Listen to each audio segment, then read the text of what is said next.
balik lagi bareng gue Raisya, a.k.a. Icap. Dan gue Naura, a.k.a. Nawang di Bansai Bincang Santai episode 2. Yeay. Hari ini kita bakal bahas apa nih, Cak? Hari ini kita lagi bahas yang anget-anget banget nih di Au. media massa gitu ya. Teh anget? Oh bukan. Boleh, Oh, boleh. Kopi anget boleh. juga boleh. Oh, boleh, Mumpung oke, masih oke. pagi gitu kan. Tapi ya kayak mungkin kalau misalnya episode kemarin kita cuma berdua karena emang special opening banget nih, Iya. kita cuma berdua. Tapi kali ini kita akan membawa sederetan. Sederetan. Apa tuh? Nggak tahu, maksudnya kayak banyak Banyak nggak- orang. Betul, kita nggak cuma berdua kali ini karena kali ini kita mengundang 3 narasumber yang mungkin mewakili para capres. Oh, enggak ya? Baru mulai nih. Salah. Oke, mungkin boleh perkenalan dulu buat teman-teman kita di sini. Oke, halo guys, gue Kanesha Falsafabila. Gue Anzalna Hairunisa. Dan gue Ade Nazwan Nugraha.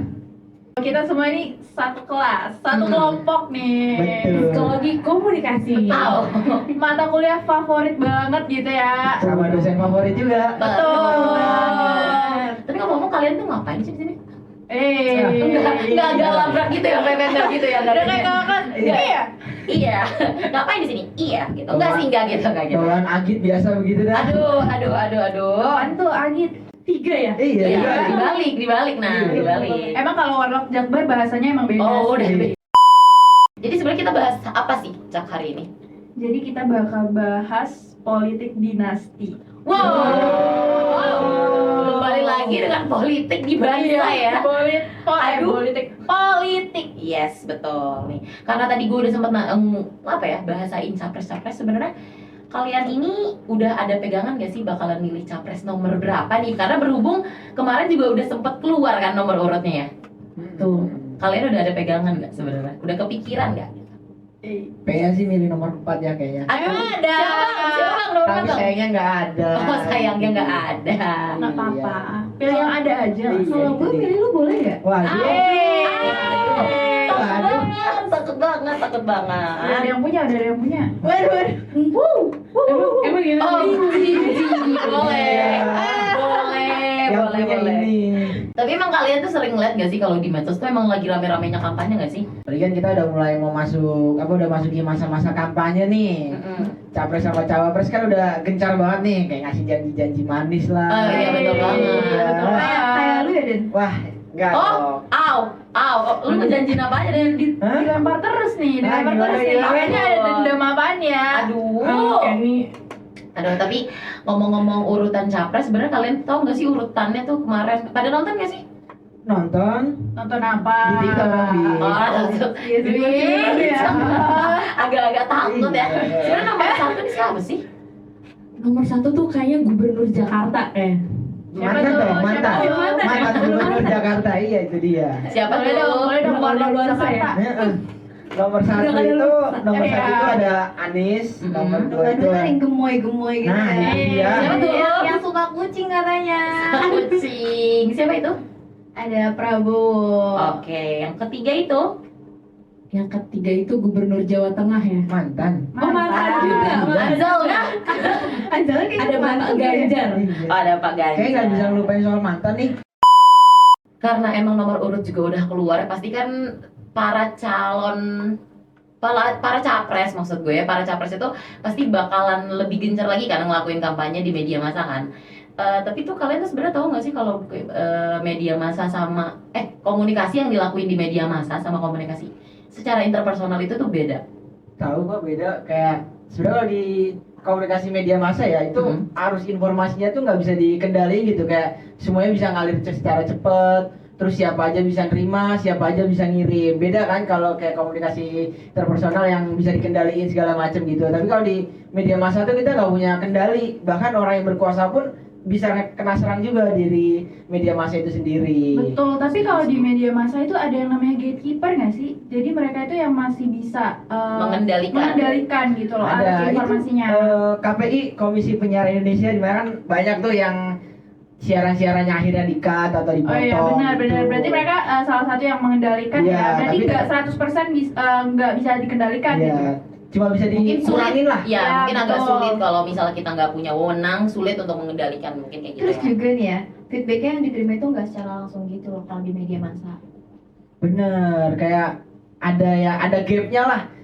Apa beritanya hari ini, berarti ntar feedbacknya tuh biasanya berapa hari kemudian gitu-gitu.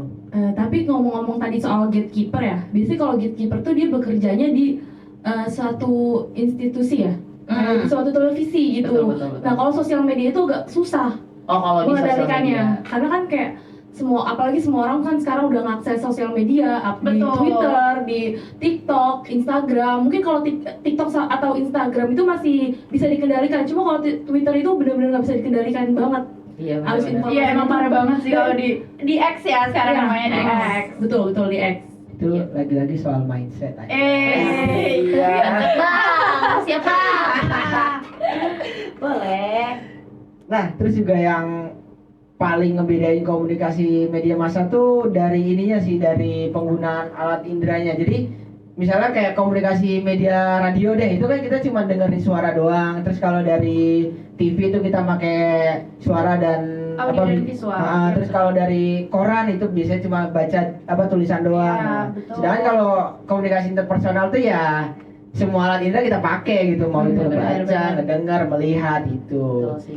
Terus juga nih kalau di media massa itu biasanya isi kontennya itu lebih penting. Mungkin kayak suatu channel yang kayak dia lebih mentingin konten dia dibandingkan kayak realitasnya. Biar ratingnya naik gitu ya. Ya. Oh bisa. Tapi saya sebenarnya itu tuh ngasih efek gak sih? Maksudnya kayak dengan karakteristik yang emang berbeda banget sama jenis komunikasi yang lain, itu sebenarnya efek ke masyarakatnya tuh apa sih? Karena kan emang media massa gitu, pasti kan kenanya emang ke khalayak banyak ya. Mau lo dari kalian sendiri tuh efek yang bener-bener kalian rasain masyarakat tuh apa sih? Mungkin kalau dari gue ya kayak pembentukan citra sih, itu yang benar-benar ngaruh, kayak persepsi kita terhadap apa yang diberitain itu benar-benar ngubah gitu. Tapi kan dari kalian, mungkin dari Alta dan Ada nih ya yang warlock Iya, Jakarta warlock banget ya nih. nih. Anak-anak Waduh. Jakarta Wah, banget. kalau kalian kan mungkin kan ini salah satu capres nih, ada yang dari mantan gubernur DKI ya. Betul. Dari kalian ada nggak sih kalian ngerasa kayak janjinya janjinya tuh belum terpenuhi tapi masa jabatannya udah selesai aja nih. Nah, kalau untuk kontranya sendiri itu sebenarnya ada banget ya, Den. Sebagai warga Jakarta, gue sempet ngerasain sih banyak banget janji-janji yang mungkin belum terrealisasi. Kayak contohnya tuh kayak dia buat janji mau bikin rumah DP-nya itu 0%. Oh. Tapi Tapi faktanya sekarang nggak ada. Nggak ada, sampai dia sudah jadi mantan gubernur dan jadi cawapres itu belum ada, belum Oke. terrealisasi. Tapi dari gubernur ini juga banyak banget bawa perubahan yang baik juga buat Jakarta. Jakarta ini kan terkenal dengan macet banget ya, Gila sih. ya kan? Parah. Tapi tuh dia tuh kayak apa ya? Gubernur ini kayak ngasih banyak banget manfaat lah di transportasi. Kayak Transportasi umum. iya, transportasi umum. Kayak Transjakarta ditambah gitu akomodasinya, mobilnya. Jumlahnya. Terus juga adanya Jaklingko. Itu Jaklingko jujur kepake banget buat manusia PP kayak gue dan Manusia PP. Jujur Itu relate banget. banget buat kita yang PP biar anak kampus tuh nggak keluar duit banyak. Iya kayak cuma bener. ngantar doang. Iya, dia benar-benar 0 rupiah kan. Jadi kayak Iya. membantu banget ya Bener untuk banget. sampai ke Bogor dengan harga murah gitu hitungannya. Iya. Banget. Dan fasilitasnya juga dibagusin gak sih, kayak Bener-bener. angkot sekarang ada yang AC. Iya banget. Gue pernah lagi di bus stop, lagi nunggu kayak duduk doang, gabut, cuman ngeliatin gagang pintu mobil orang gitu kan. Terus habis itu ada Jaklingko lewat, Jak 44 AC, terus pintunya otomatis. Tuh. Wow. TJ versi Iya, ini. tadi tapi angkot ya. Iya, lucu itu keren banget. banget sih. Dan dia udah ada bus stopnya sendiri gitu buat Iya, jadi nggak asal bus bus yang- kayak angkot pada Nah, umumnya gitu ya. bukan cuma bagusin dari segi ini doang, dari segi fasilitasnya, tapi juga ngebantu buat ngurangi kemacetan Jakarta. Karena kan tahu Iya. sendiri ya, angkot di Jakarta tuh suka ugal-ugalan. Ah, bener banget. Yang berhentinya asal-asal Nah, banget. itu dia. Bener-bener sih, setuju sih. Tadi ngomong-ngomong nih kita udah kayak 5 jam sendiri lah ngomongin paslon yang pertama ini. Ngomongin Jakarta doang nih Iya, ya. nih yang ngomongin paslon nomor urut 1 ini. Ini kan nomor urut 1 kan? Betul. Ini kita udah lama banget nih. Kita Itu mending dia. next ke paslon selanjutnya. Iya, ini moving on ke paslon kedua, yaitu Prabowo Subianto dan Gibran Rakabuming Raka. Mungkin ada yang mau ngasih opini dari kalian bertiga. Kalau menurut gua ini Seru nih. Selamat. Au. Ini paslon yang fenomenal dan kontroversial. Betul. Iya sih. Kata-katanya katanya pas banget itu Iya. kontroversial gitu ya. Yang satu umurnya udah tinggi, yang satu umurnya masih muda gitu kan. Senior dan junior ya Itu bahasanya. dia. boleh. Dan banyak banget lah isu-isu yang beredar soal paslon ini. Contoh. yang paling berasa tuh dibilangnya tuh politik dinasti. Aduh. Mungkin menurut kalian di sini politik dinasti itu apa sih? Dan mungkin kalian bisa kasih opini dan tanggapan kalian gitu. Oke, kalau misalkan ngomongin politik dinasti, menurut aku sih sebenarnya kayak sistem yang memungkinkan kekuasaan diberikan secara turun menurun gitu loh. Jadi kayak ranahnya keluarga gitu nggak sih? Keluarga dan kerabat gitu ya, Iya, mungkin. benar, Jadi kayak benar, masih betul. masih relate gitu loh. Iya betul. Mungkin kalau di analogiin di Indonesia ya, ini bukan buat ngejatuhin atau gimana nih. Mungkin kayak kita bisa ngeliat aja dari presiden kita Jokowi. Iya. Terus anaknya si Gibran itu jadi wali kota Solo, terus sekarang naik jadi cawapres. Terus si menantunya si Bobi Nasution dia jadi wali kota Medan. Dan yang paling baru sih itu si Kaesang itu dia jadi ketua umum PSI.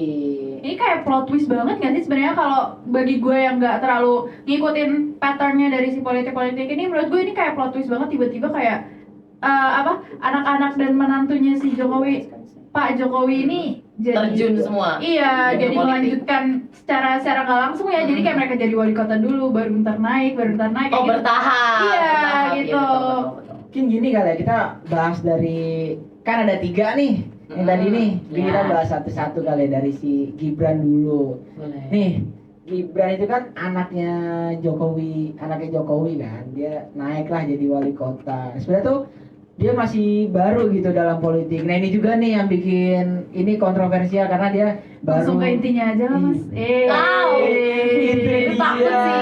Itu kayak langsung dek gitu sih, dek besar. Lagi-lagi tuh tergantung mindset. Itu dia. Soalnya tergantung mindset. Nah, kalau ngomongin soal Gibran ya, Gibran ini kan bisa dibilang dia baru lah dalam politik. Dia baru menjabat tuh berapa lama ya? Mungkin dia hitungannya baru, dan ini sebenarnya sih yang dibikin masyarakat rada-rada gimana gitu sama paslon yang ini ya, karena si Gibran ini kayak dibilang tuh nggak sesuai umur. Belum nggak cukup pengalaman iya, gitu ya. emang nggak sesuai umur sih, tapi emang Iya, ada peraturan yang emang Iya. dihapus atau di Waduh. Aduh nggak tahu gitu kalau ya. itu nggak tahu. Takut. Iya, ada tuh kalau baca Ada. berita ada tuh. Ada lah. Nah, kalau soal umur emang kurang, pengalaman kurang, dan sepak terjangnya juga kurang gitu karena dia masih baru. Cuma kalau ngomongin soal hasilnya tuh bisa dibilang bagus gitu kalau dari si Gibran ini. Berarti Kenapa? ada banget gitu ya. Nah, kenapa? Karena dia kayak waktu itu dia udah berhasil ngebangun masjid yang lumayan gede gitu kan di kota Solo. Nah, itu juga hitungannya udah lumayan bagus lah. Terus juga pertumbuhan ekonomi di sana tuh juga ningkat. Nah, sebenarnya yang kayak gini-gini nih kalau di media massa tuh Kurang disorot gitu ya. kurang disorot. Tapi sebenarnya pertumbuhan ekonomi itu keren banget nggak sih? Karena Iya. itu susah banget nggak sih? Maksudnya kita yang cuman kayak apa? Apa namanya? Mengawasi, mengamati. Oh, mengamati. Kita yang cuma mengamati dari luar aja kayak gimana sih ekonomi, Betul. tapi si Mas Gibran ini bisa untuk meningkatkan pertumbuhan Iya, ekonomi cuma itu ya. ya namanya juga media massa ya, nyarinya yang kontroversial Iya, doang. betul, sensasional yang jelek-jelek gitu. doang. Itu benar banget loh, soalnya gue pernah lihat di media massa kayak ada yang bilang itu benar dia kurang umurnya, tapi ada juga yang pro kayak iya di Solo tuh bagus banget, ya kan? Itu dia, lagi-lagi itu soal mindset. Karena dimana itu tuh bakal ngebentuk persepsi kita gitu. Iya, betul. Ini kita pindah kali ya ke adenya ya. Boleh. Boleh. Nah, kalau Kaesang sendiri itu kan dia sebenarnya awalnya nggak masuk ke dalam politik ya. Betul awalnya dia Iya. tuh pengennya katanya mau di industri hiburan aja nih. Tadi yang katanya konon katanya sih kurang tertarik gitu ya. Hmm. Dia bahkan dia juga pernah ngomong juga kan di sosial media kayak saya nggak mau masuk partai, mau fokus ke bisnis dan Yeay. dunia hiburan. Betul. Padahal bisnisnya dia juga udah, menurut gue udah bagus banget. Kalian tahu nggak sih Sang Pisang? Tahu. Tahu lah, gue dari Siapa ngomong sih aja yang nggak itu tahu udah Sang ada Pisang? outletnya, ada tahu di Mataram. Wow. Sampai Dia tuh kayak gokil. Sang Pisang. Ini punya siapa sih? Punya Kaisang. Yeay. Udah branding banget ya itu. Iya, udah semua orang kayak udah lihat Sang Pisang punya siapa sih? Punya Kaisang gitu. Dia juga masuk entertain gak sih, kayak dia ada di YouTube, bikin Betul, kayak betul. podcast talk show gitu juga kan? Iya. Tapi kenyataannya sekarang Fakta beliau Beliau. jadi ketua umum PSI. Gitu. Wow. Dan Itu salah satu plot twist Iya, juga plot sih ya twist sih. di negara ini. Tapi ini kayaknya politik tahun ini, tahun depan itu kayak seru banget gak sih? Banyak surprise-nya gitu. Bener banget. Terus kalian tahu kan Bobi Nasution? Oh, tahu. Menantunya Pak Jokowi ya. Tahu. Iya, bener banget. Dia juga ngejabat kan jadi wali kota Medan. Oh iya, betul. benar. Terus juga yang dari gue baca-baca kali ini lagi rame banget nih kalau misalkan Bobi ini mau dipecat kan sama PDI. Sama partainya ya? Oh, iya? Itu karena dia katanya sih mau memihak dan mendukung abangnya. Oh gitu. Abang iparnya si siapa? Gibran. Nah, akhirnya dia ada hoax atau berita-berita soal Iya. dia katanya mau dipecat. Oh, gitu. karena dia mendukung ya. Karena dia kan dari partai PDIP ya, jadinya masa ngedukung partai Paslon lain. Iya, Oh. ngerti. Tapi itu bisa dikaitin ke politik dua kaki gak sih? Bisa dong, bisa. Iya, Apa katanya ada analogi politik dua kakinya Pak Jokowi gitu. Itu dia.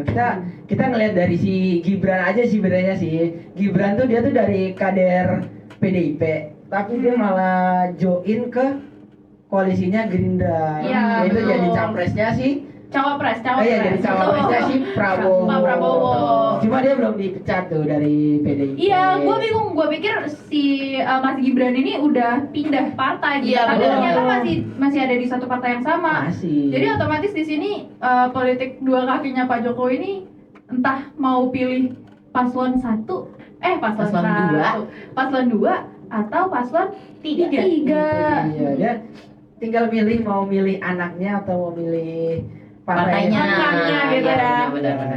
Oke, ini udah mulai jauh lagi nih pembahasannya karena yang harusnya kita cuma bahas Gibran sampai nyampe ke Bobi Nasution nih, agak Iya. jauh ya.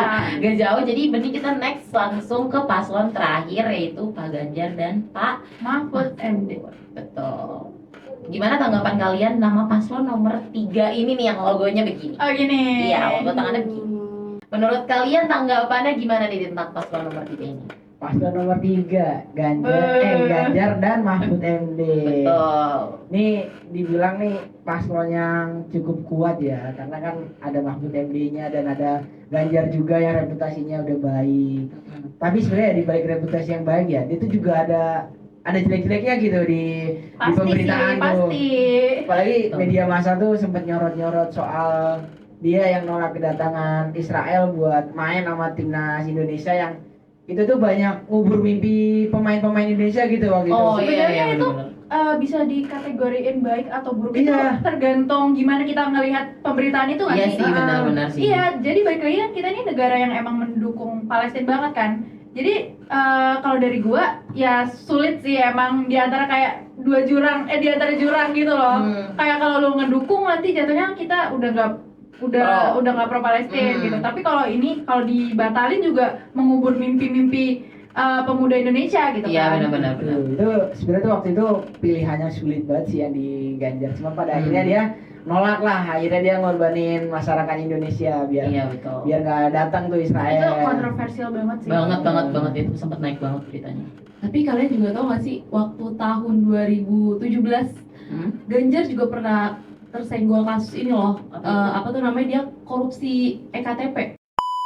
Oke, jadi dari pemberitaan 3 capres dan cawapres ini kita sebenarnya bisa ngelihat nggak sih kalau sifatnya media massa ini ngaruh banget gitu loh. Mempengaruhi citra, benar. Hmm.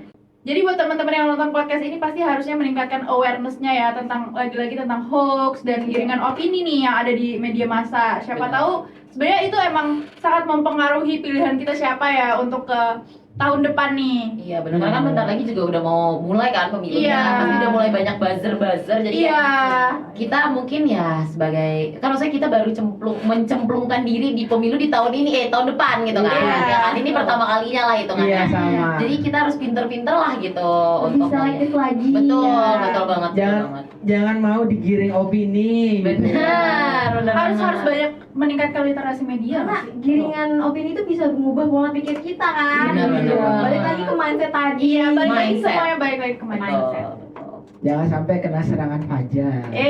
Apaan tuh serangan fajar? Apa tuh nak serangan fajar nak? Tahu Den. Dibalikin lagi. Dilempar paling nih. Jadi serangan fajar tuh kayak bagi-bagi kaos, bagi-bagi sembako, Oh. bagi-bagi uang Film buat gue dikirim, ya. gitu dia. Jangan lupa pilih nomor sekian. Iya. Tapi setahu gue kalau serangan fajar ini udah nggak works nggak sih di kota-kota besar. Jadi setahu gue kalau serangan fajar ini masih berjalan itu kayak di desa-desa. Jadi yang emang orang-orangnya kurang melek gitu dengan literasi media dan ya udahlah gue dapat sembako, ya udah gue cuman milih doang gitu loh. Yang penting dapat untung lah Yang penting buat dapat mereka. kenikmatnya. Betul. Nah, udah banget lagi. Duh, tapi Tuh, ya itu patut banget dihindari sih bapaknya Iya, sih. mungkin itu tugas kita nggak sih buat memberikan awareness untuk memberikan awareness dari literasi media untuk orang-orang yang mungkin memang kurang gitu. iya betul, betul. Kurang Betul. aksesnya gitu. Aduh, kayaknya kita udah banyak banget ya ini ngebahas sampai kemana-mana, Banyak bahkan banget nih. di luar skrip ya, jadi Iya. agak jauh ya, ya nggak apa-apa. Lagi-lagi kita bukan mau menjatuhkan atau Benar. mengejek atau menjelek-jelekan suatu paslon ya. Iya, kita cuma mau- nggak timpang juga ya. Iya, kita cuma mau bahas dari perspektif media aja Iya, sebenarnya. dan gimana sih kita sebagai mahasiswa ilmu komunikasi nih melihat pemberitaan-pemberitaan yang ada di media massa ini? Dan dampaknya buat kita tuh apa gitu. Betul. Itu aja sih. Mungkin itu aja kali ya yang bisa kita bahas ya, guys. Iya. Boleh dong kalian mau kasih closing langsung boleh banget. Closing statement. Kan kalau dari gua jangan sampai opininya digiring aja sih. Boleh. Ikutin kata hati dan sesuai pilihan. Dan lebih selektif lagi dalam menerima informasi, itu penting banget. Oke? Dan jangan lupa tahun 2024 kita jurdil. Pemilu. Apa tuh? Kirain apa tuh? Kita pemilu. Langsung umum bebas. Ya, lama.